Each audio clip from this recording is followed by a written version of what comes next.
What's up, guys? Faruqi Bros here, back with another video, and today for you guys, we're going to be reacting and breaking down the first official trailer for Wonder Woman 1984.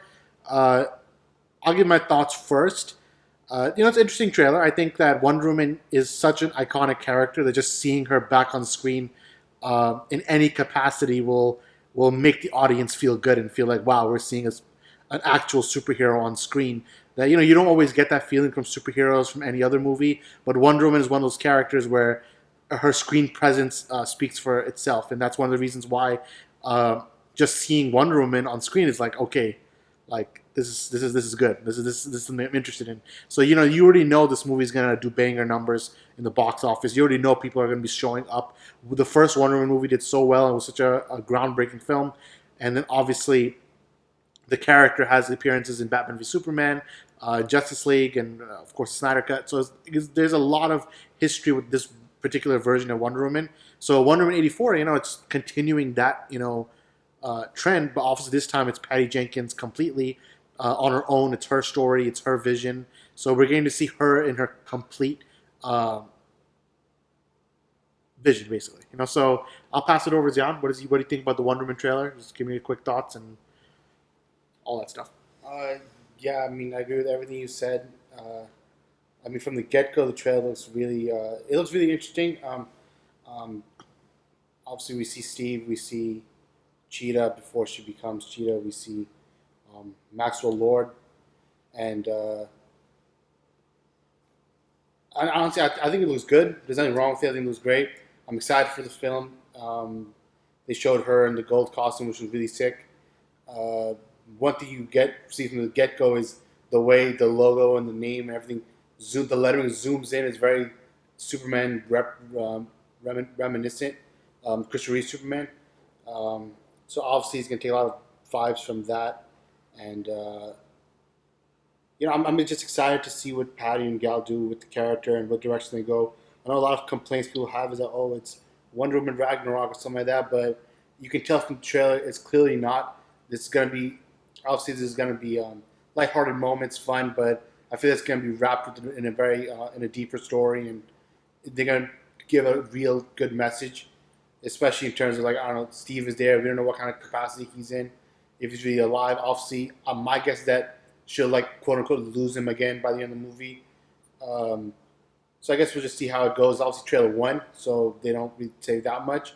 But from what they show, it looks really sick, and I'm excited to see what more they'll show later on. I think from what I got from the trailers, it's going to be really action-packed. They are already the trailer already showed us a few different action scenes, and I'm guessing the heart of the story will be what Zion was mentioning about Steve Trevor. Similarly, I think she's going to have to somehow sacrifice him, or there's going to be a sacrifice that will be made again. She says something in the trailer like nothing is born out of lies, or nothing good is born out of lies, or something.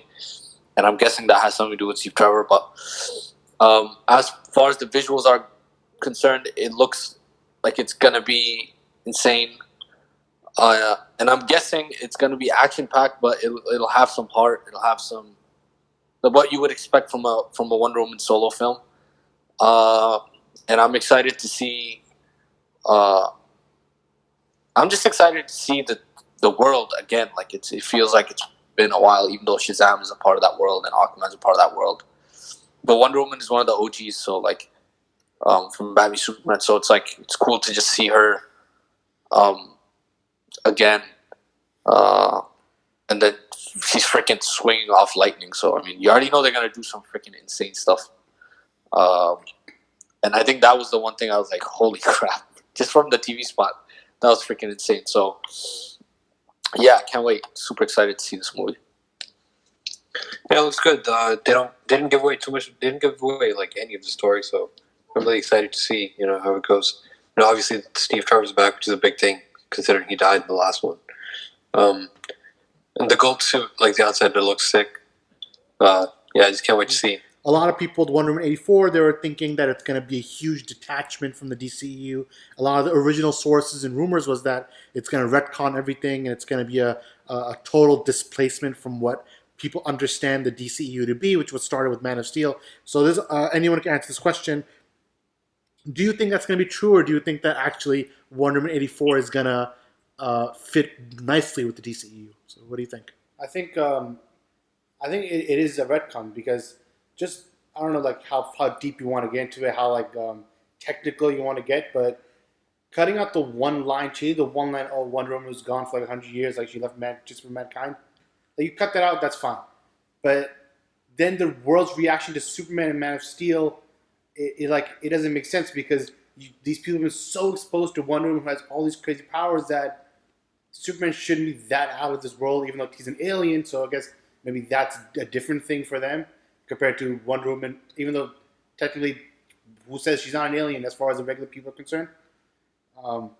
So I guess in that sense, that when Wonder Woman's been there doing stuff for that long of a time, then obviously then the DCEU as it was is completely different because then Man of Steel and everything is different too because you can't have Man of Steel when Wonder Woman's been doing all these things. Then where was Wonder Woman when Zod showed up? And I think stuff like that. She didn't disappear. I think the one part of the trailer, I don't know if Umar wants. Do you want to go first before I go, or do you have something to say? Nah, you can go first. I think the one thing someone pointed out, and I think it's a good point.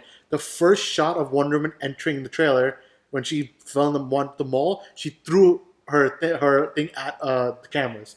That's the first thing she did. And they actually made a point to put that in the trailer. It was surprising. You don't put that scene in the trailer of her destroying the cameras. So I think there is a bit sense where she is trying, at least on some level. Like they're gonna, even if she's gonna be out there and helping people, I think there's gonna be a level where she is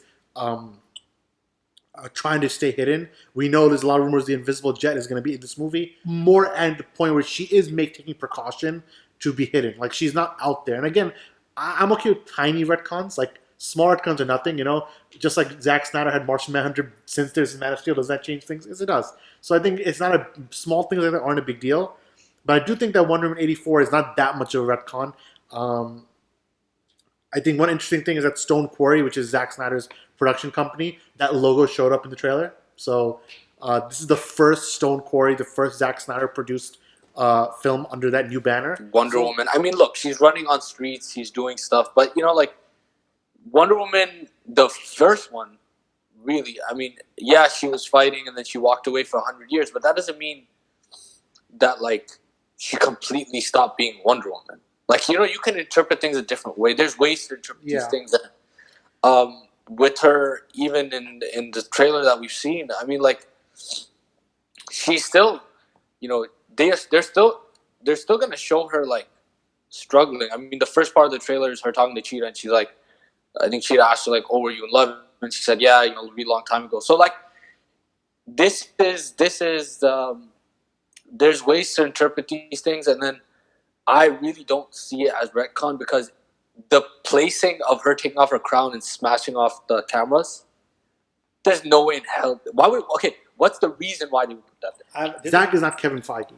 The MCU is a producer-driven franchise, which means you do not feel most of the time. You don't feel a director's touch on an MCU movie. That's not how it is. But you feel Kevin Feige's touch.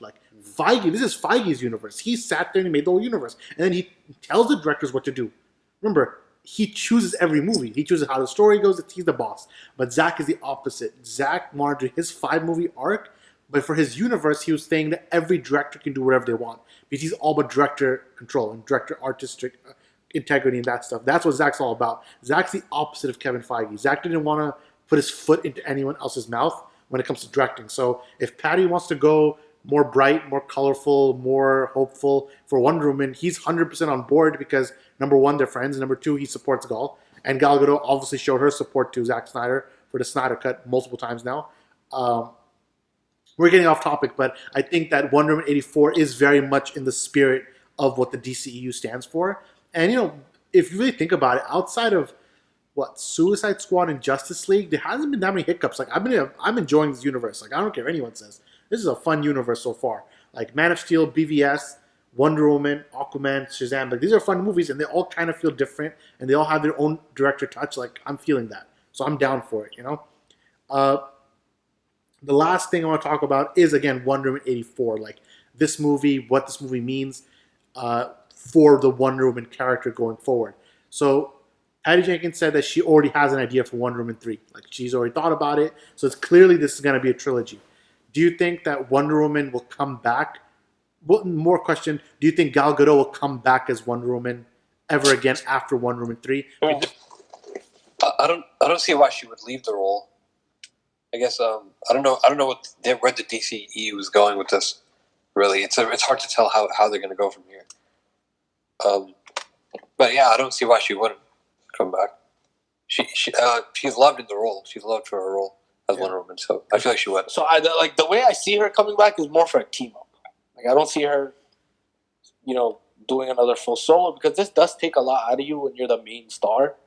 When you're in a team up, and that's partly why the Avengers and the other team up films have worked so well for them. Is like, it's not all on one person, right? So it's just, if she comes back, I mean, I would only see her come back for Justice League, and then will another Justice League movie happen? That's a whole other conversation because of, because that depends on how well these solo films, like if Aquaman does well and Shazam does well, and then if J.J. Abrams get a Superman movie and that does well, then of course they're going to try to bring back these characters, and you never even know. I mean, 5 years down the line, they might call Ben Affleck and be like, "Hey, man, we're going to make another Justice League movie.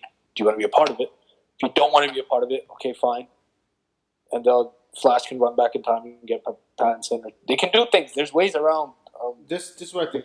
I think it all depends on when Wonder Woman 3 takes place. Like, does it take place after Justice League? Does it take place after Man of Steel? It'll take place after whatever they are in that point, in like whatever year it is actually. Like the movie's coming out, so it takes place in present continuity. Yeah, present day. Yeah, like kind of like how Aquaman was. Overall, I think I speak for all of us that Wonder Woman 84 gets so hyped because we were all big fans of the older DCEU, the original DCEU movies. So this one character is one of the few that survived. Because Ben Affleck and Henry Cavill, chances are we're not going to be seeing them again in their roles. Ray Fisher probably not going to be seeing. Ezra Miller is always up in the air. So the only person we've seen since back then was Aquaman, but he was only there for 1 second in BVS. Wonder Woman is really someone who we kind of got to know and love through Batman v Superman. Wonder Woman as in Gal Gadot's Wonder Woman character. So seeing her in her own solo movie, like, what's not to love? Like, I personally, based on the few movies, based on what's coming out next year, and we'll do another top podcast about this at the end of the year about what we're most excited for next year. But just thinking about it, I can't think of any other superhero film next year that's even going to be close to Wonder Woman. Like, I really can't. So, but topic for another day, maybe. What do you guys think about the Wonder Woman 1984 trailer? What are your theories? Where do you think this movie's going to go? And how do you think the DCEU is going forward with this movie in the timeline? Let us know in the comments below. From myself, from Zayon, from Umar, and from Samir, this is the Faruqi Bros. We'll see you next time. Peace out.